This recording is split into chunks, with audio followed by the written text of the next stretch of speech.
You are now watching one of the most important videos about unconditional love. Understanding yourself first and then allowing yourself to be what it wants to be is what it means to love yourself. Unconditional love is just down the street on your happy boulevard. This mood, this vibration of love, it's a vibration of love because that's who you are, because it's natural to you. You didn't say, if you'll do this, then I'll feel good. And if you'll do this, then I'll feel good. You are unconditional in this love. Can you feel what we're talking about here? Now you can get to any feeling of alignment with who you are in an unconditional way. But in the moment you say, my mother is in a bad mood, or my mother is negative, now you've made her the condition that prevents you from this mood. That's not unconditional love. That's conditional love. Now you need to control your mother. Now you need to have better timing. Now you need to teach her what you know. It's too long. You don't have enough years, and neither does she. In other words, you can't depend on somebody else to get it. You've got to be unconditional in your love. And before you are going to be able to be unconditional in your love, you got to understand what it is. It's alignment with who I really am and all that I have become. And it is an emotional journey that I can take because I don't need the condition to support it. Conditional love says, give me more money and I'll feel better. Unconditional love says, apart from the money, if I can stay off that subject for a while, if I can give myself permission to feel good even before the money comes, and I can practice the unconditional vibration of prosperity without needing the condition of money to support it or to substantiate it or to justify it or to validate it, if you can be unconditional in your vibration, and you were born unconditional in your vibration, you see, but you codependently trained each other away from it. You've lost track of this relationship with your inner being because there are some rewards that others will give you. They will validate you. They will give you their attention. It's just that you're looking for love in all the wrong places, and it isn't consistent. And you're right. There's no one on this planet who wants to love you more than your mother does. But if she is not in sync with who she is, she has no love to give. What she has is where she is. And you've got to give yourself permission to hold yourself in a place where you can consistently, unconditionally line up with love. And then you can shine your ever-ending attention upon your mother, unattached from her behavior. Because you went to the source of the well, you went to the source of love, you found it, you did it often, you stabilized there, you cared about it, things happen, occasionally you get your back window blown out. It helps you to know what you're doing. You just keep regrouping and trying again and finding alignment until before you know it, you're so stable and you're so sure that no matter what happens, you don't get off your game. You understand that you are source energy in a physical body and that you're supposed to have a good time. If you're saying something that doesn't feel good, turn it so that it feels a little better. If you're thinking something that doesn't feel good, turn it so that it feels a little better. And it is our promise to you. It won't be long before you'll be standing in such alignment, compliance, harmonics with who you really are, that not only will the world take on a whole different look to you as you're seeing it and smelling it and hearing it and tasting it and touching it through the eyes of Source, but the law of attraction evidence that then makes its way to you and the fun that you will have with the cooperative components. Everybody that's coming to you is a cooperative component to what you've got going on right now. And if you're offering a mixed bag, then they are a mixed bag. And you know what's really funny about most of you? You don't notice the mixed bag until they are it. Why would Source continue to love when somebody doesn't deserve it? Because from the perspective of Source, they always deserve love. And if you choose to not love someone, then you pinch yourself off. Didn't see that one coming. So when people do bad things, and I merely innocently observe the badness that they do, in my choosing to push against them, I cut myself off from Source. And we say the operative words are, you cut yourself off, because Source is still there for you. Isn't it nice to know that you have guidance within you that lets you know at all times what your relationship is with that broader perspective? Do you know you have that broader perspective? Do you know it's available to you? You know that even though you're in these bodies, that larger part exists and is aware all the time, interested in this moment, in this powerful moment, where who you are and who you're letting yourself be have the potential of converging, but you hold the power of the convergence. Did you know that? So, Abraham, does that mean that Source can't love me enough to penetrate my hatred? That's what it means. Because you have the free will to choose whatever it is you give your attention to. You get to think the thoughts you choose to think. There's no negative repercussion in the sense that there is no assertion. You didn't exactly learn that from your parents, did you?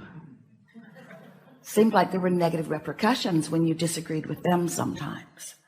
If they didn't like what you were doing, sometimes they tried to guide your behavior through their words or through their behavior or through withholding of things to you, a sort of punishment. If you don't do what I say, then this bad thing will be your experience. But there's nothing like that in your relationship with Source, because Source continues to love. And if you want to know how you know that, find a reason not to and feel the absence of your allowance of Source within you. And that also is the operative word, your allowance of Source within you. Because no matter what, that non-physical part of you, that Source energy part of you is flowing to you, and you have full access to it. You just have to practice yourself vibrationally into aligning with it. Sometimes it's easy. Sometimes it's so easy to be in alignment with it. When you look around your world or up close at your space and you see something wonderful, it's easy for you to love, isn't it? You just observe a loving or a lovable thing and you love. And it feels so good that you would like to demand everyone to be just like that. If you would just behave, then I could be the loving being I was born to be. That's what you say to most people. Don't you know you're making me crazy? Don't you know you're making me mad? Don't you know you're upsetting me? Don't you know that if you would behave differently, I would feel better? And we say, yep, we all pretty much know that. You've said it often, but it isn't the way it works, is it? You have to decide that you want to feel good, and you have to want to feel good. When you sync up with that broader perspective, you have access to the energy that creates worlds. You have access to impulses and ideas and inspiration. You have access to all of the things that you want. You have access to everything you've ever wanted. You have access to all that you've sifted and sorted to discover. I know I don't want that. I want that. And when you discover something that you want, it is held in a vibrational escrow for you. We call it your vortex. Some people are annoyed with the concept, but it's the way that it is. You've been synthesizing life and you've been coming to personal conclusions, and you have created a vibrational version of you. A version of you that is happier. A vibration of you that holds many things that you want, who lives where you want to live and looks the way you want to look and lives with who you want to live with. In other words, there's a vibrational version of you that is intact, a vibrational version that always precedes the manifested version. So this gathering is about not only how to hook up with the vibrational version, which you have over many lifetimes, and especially during this one, carved out the specific details of what you want to live. Hooking up with that vibrational version of who you are, not just because you want to have those things and be those things and know those things that you've been looking for, not just because you want the answers to your questions or the solutions to your problems, but because only in that full alignment are you living the way you intended when you came forth into this physical body. You said, I'll go forth and I'll reach for more, and I'll line up with the more that I've discovered, and then I'll reach for more again. And then I'll line up with the more that I've discovered, and then I'll reach for more again. More clarity, more love, more agility, more physical well-being, more mental stimulation, more things that are exciting, more things that are fun, more life experience, more. That's the mantra of this universe.